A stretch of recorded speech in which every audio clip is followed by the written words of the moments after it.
Hi, my name is Stacey, and I will be talking about forensic anthropology. Okay, so the reason why I chose this topic because it's really close to me because like I really love forensic anthropology. Everything about it is just exciting to me. So like I have a question, like who in here actually watched the show Bones? Okay, so you guys understand a little bit.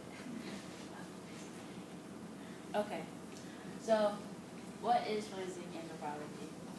Forensic anthropology, it deals with expert scientists and anthropologists who come together and analyze different things of like the world, like human remains, the culture, and different like aspects of like things that they have discovered as far as like religion and like languages and different things. So what I'll be talking about is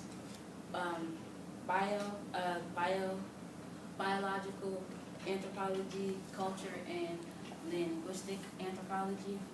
Okay, so bioanthropology, it deals with human evolution and physical, like, say, okay, so take this picture as for example, the monkey, so say if they were like in like this forest somewhere and they discovered like these bones and they did not know like it was shaped as a human head but it's not really a human, it's a monkey. So they will like take it to like the lab and they wanna like get to like down to what is the actual skull. So they will do that for that. So cultural anthropology, it deals with the society, social structure, languages, and religions like, and like if you were a Christian, a Muslim, or Jehovah's Witness, or a different religion that no one would know. They'll discover and they're trying to put it out there so people can understand like this is a new religion that we found out about, so people can actually grasp it, not just like talk bad about it. And okay, and then linguistic anthropology, it deals with like, so say if I wanted to go to like the Bahamas and nobody knew about the Bahamas, and like the people were like different from Philly, they would go there and they would want to like discover different things about the community, like how do they interact with each other, the languages that they use, and like how do like basically like they go throughout life every day.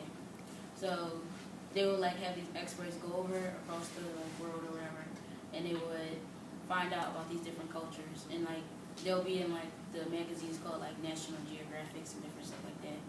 So that's where I got this picture from. I don't think you can see it, but it's like a man. He's in Africa. And he's like talking to them and reading to the kids. So that's that part. So okay, so I have a few videos to show you guys. That's why it's kind of fast. Okay, so this one right here is a Bones clip. So excuse the first part. It talks about a fan of the week.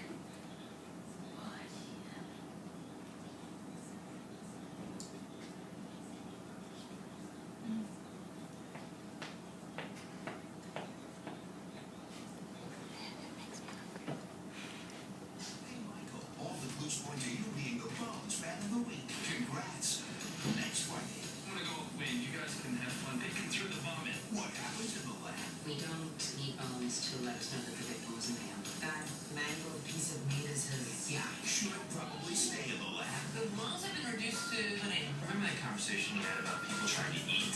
Yes. What will be our lunch conversation? I don't believe this. All new Bones next Friday at 8, 7 Central on phone.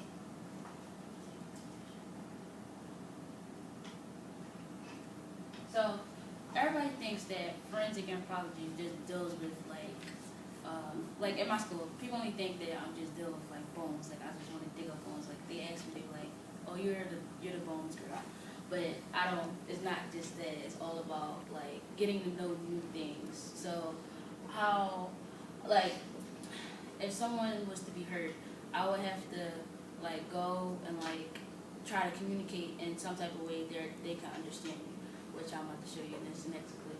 So no, not that one. It's this one. So in the this clip right here, it's you ever seen a show called Criminal Minds? Mm-hmm. Okay. So in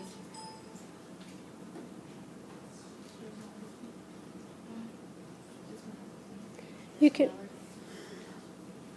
Okay, well I can tell you about it. Okay, in that clip, it basically showed how a man he couldn't like talk because the guy he took like magnets and not really magnets but like cameras and they placed it in his eyes. So like everything they seen the guy, but they could see him too. Like the guy who was like hurting him, he could see them too.